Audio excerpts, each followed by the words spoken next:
Nathan Briggs had not laughed in a long time. Not really laughed. The kind that starts in your chest and catches you off guard. At 38, he was a widower running a small auto repair shop on the edge of Millbrook, a town most people passed through without stopping. Every morning he woke before 5, made oatmeal for his 6-year-old son Cooper, packed a lunch that always included one of those tiny bags of animal crackers, because Cooper refused to eat without them, and opened the shop by 7. He worked until dark. He came home. He read Cooper a story. He fell asleep in the chair more often than the bed. Then he woke up and did it again. The townspeople of Millbrook respected Nathan the way people respect someone who carries their weight without asking anyone to notice. He never complained at the diner when his order came out wrong. He never turned away a customer who couldn't pay right away. After his wife, Dana, passed from a sudden illness 2.5 years earlier, he had quietly rearranged his entire world around Cooper, without announcing it to anyone. No grief support group. No long conversations over the fence. He just kept moving because Cooper needed him to keep moving. What nobody saw was how close the edges were getting. The shop rent had gone up twice in 18 months. A parts supplier had shorted him on a bulk order and refused to refund the difference. His truck needed a transmission he hadn't had time to fix because he was too busy fixing everyone else's. Some nights, after Cooper fell asleep, Nathan sat at the kitchen table with a cup of coffee that had gone cold and stared at the bills without touching them. Not because he didn't know what to do, but because he'd already done everything he knew how to do, and it still wasn't quite enough. He wasn't looking for help. He wasn't looking for anything. That was the afternoon Sylvia Crane walked into his shop. She arrived in a silver car that cost more than Nathan made in a year. He noticed it the way a mechanic always notices a car. The quiet engine, the unmarked rims, the kind of detail that only comes with serious money behind it. She stepped out wearing clothes that had no business being near motor oil, a dark blazer, pressed slacks, shoes that had never touched gravel before that moment. She looked around the shop with the careful expression of someone who had prepared herself to be unimpressed and was trying not to show that she wasn't entirely sure what she'd expected. Nathan wiped his hands on a shop rag and waited. "Mr. Briggs?" she said. "That's me." She introduced herself as Sylvia Crane. The name didn't need the last name to land. Crane Meridian was the largest commercial development firm in the state, and her face had appeared on the cover of a regional business magazine that someone had left in his waiting area for 3 months. He knew who she was. He just didn't know what she was doing in his shop. She didn't waste time. "My father grew up here, in Millbrook. He passed away 4 months ago, and in his estate, he left something for your shop." Nathan went very still. "He left a note," she continued, "along with a sum of money, with instructions that it be given to whoever was running Briggs Auto Repair. He said the man who owned that shop once stayed with him in the rain for 2 hours after his car broke down outside of town. He said the man never let him pay for the tow. He said he never forgot it." Nathan remembered. He didn't remember the man's face well anymore, but he remembered the rain. He remembered an older gentleman, maybe 70, who had stood outside his broken-down sedan in a light jacket and refused to sit in the cab of Nathan's truck no matter how many times Nathan offered. Said he didn't want to get anything wet. They had talked for 2 hours while Nathan worked. About Millbrook. About fixing things that didn't want to be fixed. When Nathan finally got the car running and refused payment, the old man had shaken his hand for a very long time without saying anything. Nathan had thought about that handshake once or twice over the years. "Mr. Crane," he said quietly. Sylvia nodded. "He talked about you. Not by name. He didn't know your name until he hired someone to find out. He talked about the shop at the edge of town and the man who stayed in the rain." Nathan didn't know what to say. He set the rag down on the workbench and looked at the floor for a moment. "I didn't do anything special. His car was broken. It was my job." He didn't see it that way. "How much?" Nathan asked. Then immediately he shook his head. "I'm sorry, I don't mean to, enough to matter," Sylvia said. "But there's a condition." Nathan looked up. She looked slightly uncomfortable for the first time. "My father had a particular philosophy about giving. He believed money given without accountability tends to disappear. So his note specified that the funds be released in stages, contingent on a brief monthly conversation with me." The silence in the shop was total except for the hum of the compressor. "He wanted me to meet you," she added. Nathan studied her face. She was not embarrassed exactly, but she was aware of how this sounded. He could see that much. "Your father wanted to make sure I didn't waste it," he said.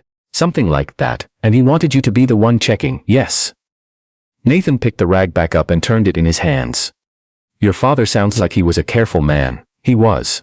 He also sounds like he was trying to give his daughter something to do. Sylvia Crane said nothing, but something shifted at the corners of her expression, just barely, and it wasn't offense. Nathan had not intended to be blunt. He had simply been honest, the way he was always honest, without thinking twice about who was in the room. Most people found it refreshing.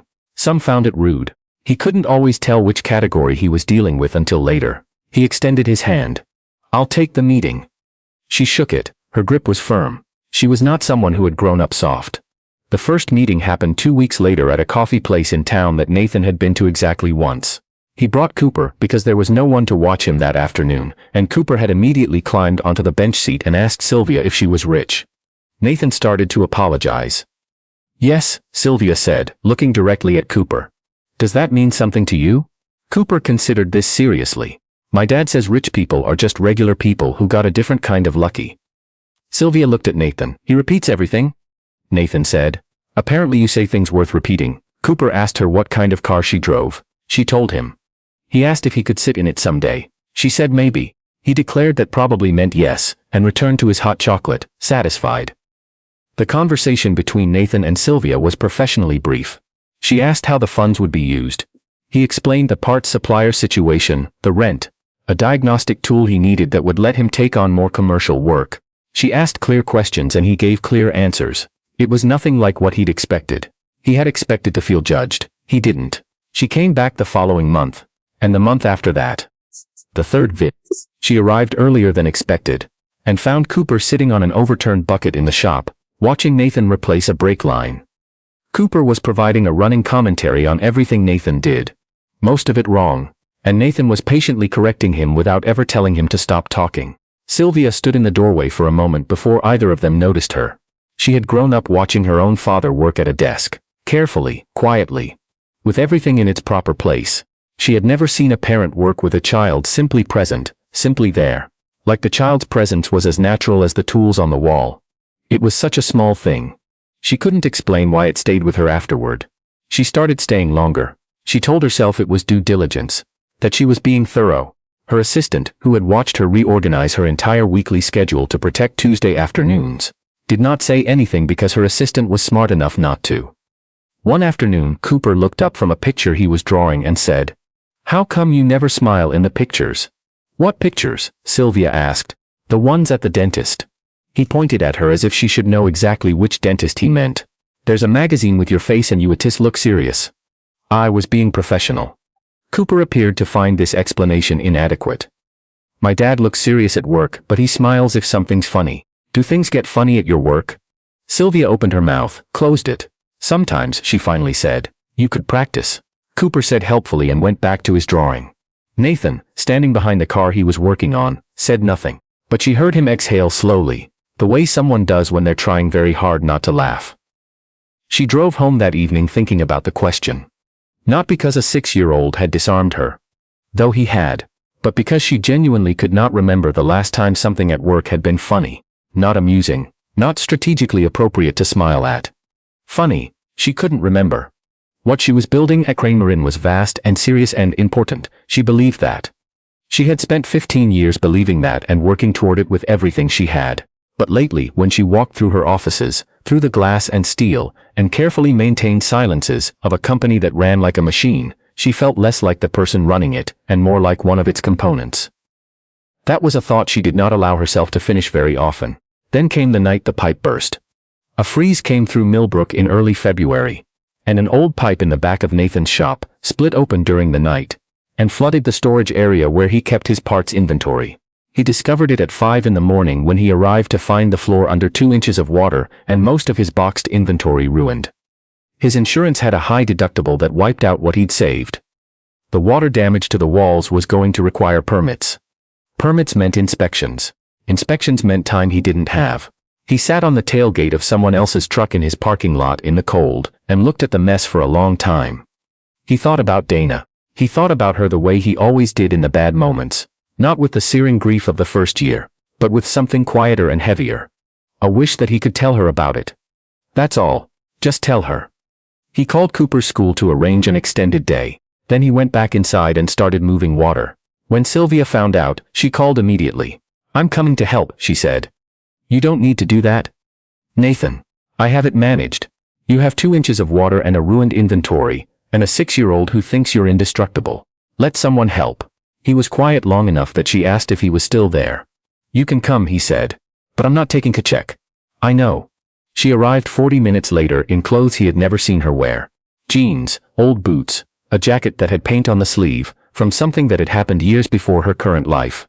She rolled up her sleeves without being asked, and spent 4 hours helping him clear the storage room, move salvageable inventory, and assess the walls. She did not once act as though this was beneath her. She did not mention the company or the funding or her schedule. She just worked alongside him, and at some point Nathan realized that he had stopped feeling alone in the problem. That scared him a little. He had gotten very good at managing alone. It was the only way he'd survived the last 2 years. Letting someone in, even just to help carry something, felt like loosening a bolt he'd tightened, for a reason. He wasn't sure yet what would happen if he let it turn. In the weeks that followed, Sylvia used her connections differently than he would have expected. She didn't write a check. Instead, she made 3 calls. One to a building contractor she knew who had been looking for local exposure and agreed to do the repairs at cost in exchange for a referral to the small business association she chaired. One to a commercial property owner in town she knew well enough to have a candid conversation about lease terms. And one to a parts distributor in the region who owed her a favor and could offer Nathan better pricing than the supplier who had shorted him.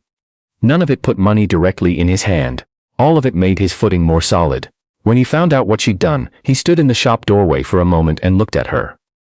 "You didn't tell me," he said. "You would have said no. You don't know that." She gave him a look that said she absolutely knew that. He leaned against the doorframe. "Why?" She considered the question more carefully than he expected. "My father used to say that the right kind of help doesn't make a person smaller. It just clears some of the ground so they can keep walking." She paused. "He was also trying to give me something to do." "You were right about that." "I was guessing." "You were accurate." A silence settled between them that wasn't uncomfortable. Cooper was inside at the small desk Nathan had set up for him in the corner, doing a worksheet from school and humming something that didn't have a melody. "He reminds me of someone," Sylvia said. "Cooper, your late wife, from the way you've described her. He has the same, I don't know, the way he just moves through the world like it's already decided to be on his side." Nathan looked at his son. It was a quiet moment of the kind that come without warning and settle in the chest. He nodded. "Yeah," he said, "he does." Spring came to Millbrook softly that year, the way it does when you've been paying attention to winter for a long time. The shop was repaired, the inventory was rebuilt. Nathan had added 2 commercial clients. He still woke before 5 and still fell asleep in the chair more nights than he'd like to admit. But the edges that had been so close were no longer quite so close, and something in the quality of his exhaustion had changed. It was still exhaustion, but it no longer had that particular hollowness to it. Cooper announced one afternoon in April that Sylvia was his second best friend, behind a boy from school named Freddie, who had a dog and therefore held an unassailable lead. Sylvia received this information with great seriousness and said she would work on closing the gap. Cooper advised her that a dog would help. Nathan told him not to give people homework. Sylvia laughed. "A real one. The kind that starts in the chest and catches you off guard." Later Nathan would mark that as the moment, not the dramatic one, not the crisis in February, or the conversation in the shop doorway, or the first time Cooper had interrogated her about her car. It was that laugh. Something loosened in her. At that moment. In a way he recognized because he'd been waiting for something to loosen himself for 2 years. The following month, at a small gathering in Millbrook marking the anniversary of the town's original charter. The kind of small-town event that nobody fully understands the purpose of, but everyone shows up to anyway. Sylvia came with no assistant, no schedule, no follow-up agenda. She brought a pie from a bakery 3 towns over. Because she had asked Cooper what Nathan liked and Cooper had said blueberry with the confidence of someone who has conducted extensive research. Nathan found her standing near the back, a little removed from the crowd, watching Cooper tear through the lawn with a group of kids he'd befriended in the past 10 minutes. She was smiling at him the way you smile at something that makes the world feel less sharp. "You figured it out," Nathan said. She looked at him. How to smile at something funny. He nodded toward Cooper. "He'll be pleased. He takes credit for things." She laughed again. "He should. He's earned it." They stood together for a while without needing to say much. Around them the town moved in its unhurried way, voices overlapping, the smell of something cooking somewhere, the last of the spring light coming down long and gold across the grass. "I've been thinking," Sylvia said eventually, About restructuring the foundation side of things.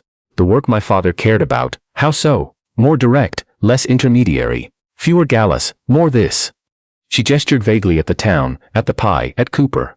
I spent a long time building something enormous without stopping to ask whether it felt like mine anymore. Does it? She thought about it honestly. Parts of it do. The parts where something actually changes for someone. The rest, she shook her head slightly, the rest is impressive in photographs. Nathan nodded. I know something about that. The shop, the version of me I used to perform after Dana died. Capable. Steady. No problem here. Cooper's fine, I'm fine, the shop's fine. He paused. It's exhausting, performing fine. You don't seem like someone who performs much. I got tired of it. He looked at her. Took a while. The sun was dropping behind the trees at the far end of the park. Cooper spotted Nathan and ran toward him at full speed, attaching himself to Nathan's side with the unself-conscious certainty of a child who has never once doubted his welcome. Can we get food? Cooper asked.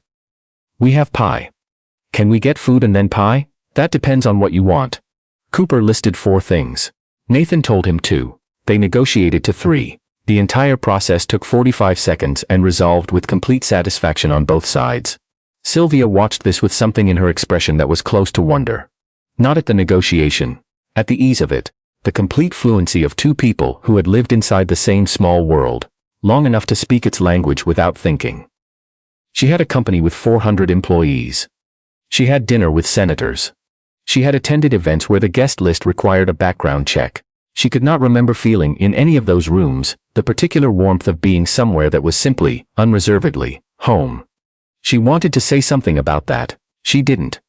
But Nathan glanced at her and she had the strange, specific sense that he already understood what she hadn't said. A year is a long time, and also nothing at all.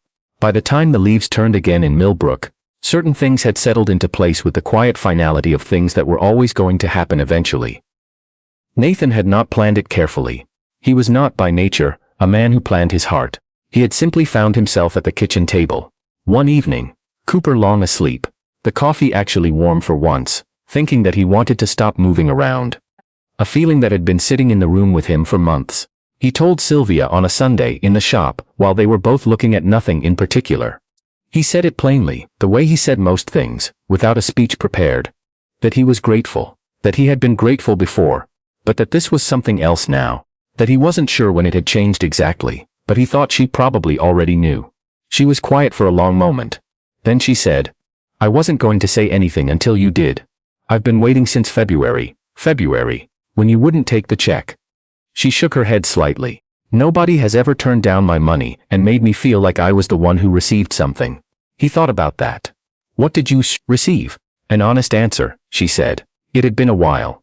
There was no grand ceremony when the time came. No company press release, no event planner, no guest list requiring clearance.